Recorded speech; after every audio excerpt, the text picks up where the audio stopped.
નમસ્કાર દર્શક મિત્રો, સેક્યુલર ગુજરાત ન્યૂઝમાં આપનું સ્વાગત છે। વડોદરા શહેર વિસ્તારમાં બનતી ગુનાહિત પ્રવૃત્તિઓને નિસ્તનાબૂદ કરવા સારું પોલીસના ઉચ્ચ અધિકારીઓ દ્વારા જરૂરી સૂચન અને માર્ગદર્શન આપવામાં આવેલ હોય, જે અંતર્ગત મારામારીના ગુનામાં સંડોવાયેલ ઈસમની પાસા ધારા હેઠળ અટકાયત કરતી વડોદરા શહેરની માંજલપુર પોલીસ સ્ટેશનની ટીમ પકડાયેલ આરોપીનું નામ વિશાલ ઉર્ફે બાટલો જયંતિભાઈ પરમાર તેમ જાણવા મળેલ છે। આ આરોપીની પાસા ધારા હેઠળ અટકાયત કરી રાજકોટ મધ્યસ્થ જેલ ખાતે મોકલી આપી આગળની ધોરણસરની કાર્યવાહી હાથ ધરવામાં આવી છે। મારામારીના ગુનામાં સંડોવાયેલ ઈસમની પાસા ધારા હેઠળ અટકાયત કરતી વડોદરા શહેરની માંજલપુર પોલીસ સ્ટેશનની ટીમ પકડાયેલ આરોપીનું નામ હિતેશ રતિલાલ સોલંકી તેમ જાણવા મળેલ છે। આ આરોપીને ભાવનગર મધ્યસ્થ જેલ ખાતે મોકલી આપી કાયદેસરની કાર્યવાહી હાથ ધરવામાં આવી।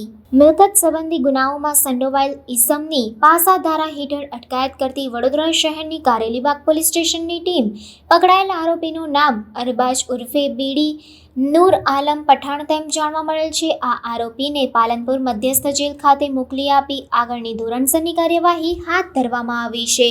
વડોદરા શહેર વિસ્તારમાં બનતી ગુનાહિત પ્રવૃત્તિઓને નિસ્તનાબૂદ કરવા સારું પોલીસના ઉચ્ચ અધિકારીઓ દ્વારા જરૂરી સૂચન અને માર્ગદર્શન આપવામાં આવેલ હોય, જે અંતર્ગત વિદેશી દારૂની હેરાફેરી તથા શરીર સંબંધી વિવિધ ગુનાઓમાં સંડોવાયેલ ઈસમની પાસા ધારા હેઠળ અટકાયત કરતી વડોદરા શહેરની અટલાદરા પોલીસ સ્ટેશનની ટીમ પકડાયેલ આરોપીનું નામ મહેશભાઈ મફતભાઈ ચૌહાણ તેમ જાણવા મળેલ છે। આરોપીને ભાવનગર મધ્યસ્થ જેલ ખાતે મોકલી આપી આગળની કાયદેસરની કાર્યવાહી હાથ ધરવામાં આવી।